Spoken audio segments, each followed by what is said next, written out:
This light heavyweight division is one of the best in years. Let me introduce to you the Killer Bees, a nickname I made up to describe the top 3 guys, Beterbiev, Bivol, and Benavidez. Now you could add Ben Whitaker or Joshua Buatsi, but those guys aren't on the same level as the top 3. Now we saw a lot of action at 175 over the years. We saw Bivol holding it down for the WBO title, then we saw Beterbiev collecting the other 3 belts, knocking every single dude out. He had a 100% KO percentage up until he fought Bivol. Finally, in 2024, we saw a super fight between the two for the undisputed titles, with Beterbiev winning a close first fight and Bivol winning the rematch. That pair of fights was so good, either of them could have been fight of the year. Then Benavidez bumps up from 168, a division that he was champ multiple times at and destroying dudes there, becomes elevated to the WBC champ, which I don't like the email belts, but he proved that he could still fight when he fought David Morrell, won the WBA regular belt there as well. Now let's go back to Beterbiev and Bivol. Both of those guys are pretty old. Bivol is 34 years old. He's pretty much still in his prime, coming off an injury, but I believe he still has 1 or 2 more years of his prime left. Beterbiev, I mean, he was fighting at a top level. He beat Bivol at 38 or 39 years old anyway when they fought for the first time. He's 40 years old now. I feel like he didn't really lose much yet. The power's still sticking with him. Hard to knock out a guy like Bivol who's constantly moving, but I feel like he can still knock out 95% of the guys in the division other than maybe Benavidez and Bivol. But both of those guys were supposed to have the trilogy fight. Turkey, Beterbiev wanted it. It was probably going to be in Saudi. It only made sense. The first 2 fights were in Saudi. The first 2 fights, it's 1-1. Trilogy makes sense. Beterbiev gave Bivol the rematch. Bivol needs to give Beterbiev the rematch to, decide it. It's 1-1. Somebody has to come out on top. Well, Bivol, of course, coming off some surgery, some injury, and he wanted to have it in Russia, which I don't think is that big of a deal. They're both Russian, right? Beterbiev is Russian. If he's so proud to be Russian, why not have the fight in Russia? Of course, you have the issues, Beterbiev trains in Canada and all. Whatever. It does make sense, though, to have it in Saudi Arabia. It makes sense. The first 2 were in Saudi Arabia. No one really has the advantage, right? They're 1-1. So I would just have it in Saudi. It only makes sense. A fight should have been happened, but injuries happen. Of course, we saw Bivol post that he had surgery. It's hard to just have a trilogy with that. What impresses me the most, though, is Beterbiev is still looking to fight. And Beterbiev isn't just fighting the top guys, and it's not really his fault that he can't. Other guys are booked. But he's fighting tune-up still. He's still trying to stay active. He's fighting Dion Nicholson, a guy I never fought. Usually I bash guys for fighting no names like this, but the fact that he can just stay active, I mean, Beterbiev was looking for the trilogy. He couldn't get it, but he still wants to stay active at 40 years old. That's actually very impressive to me. Fighting Dion Nicholson, I expected to see Beterbiev stop him within 4 rounds.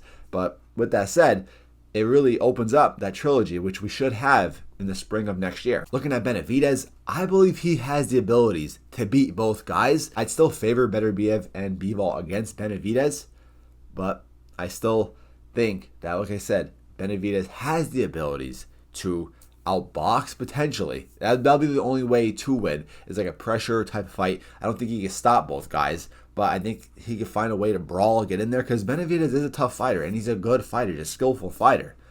We saw what he did at 168. We saw what he did at 175. I mean, that fight with Morrell was a good fight, but then he took over in the later rounds. That's what Benavidez does. He takes over in the later rounds. We look back at 168 with Caleb Plant. It was a close fight, 4 or 5 rounds. Then he took over in the later rounds. I mean, he's a late fighter, and he's going to stay on you. He's a good pressure fighter. He's powerful. He's quick for his size. I mean, Benavidez is a very good fighter that has the abilities to, once again, beat anybody out 175.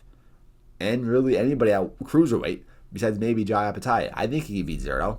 Jai Apataya maybe pushing a bit too much, but I mean, Benavidez is a solid fighter. So that 175-pound division we have right now, where all 3 guys are 50-50 compared to usually just only having 2 guys in the division where it's 50-50 between the top 2. Between the top 3, I mean, that's 50-50 all across the board.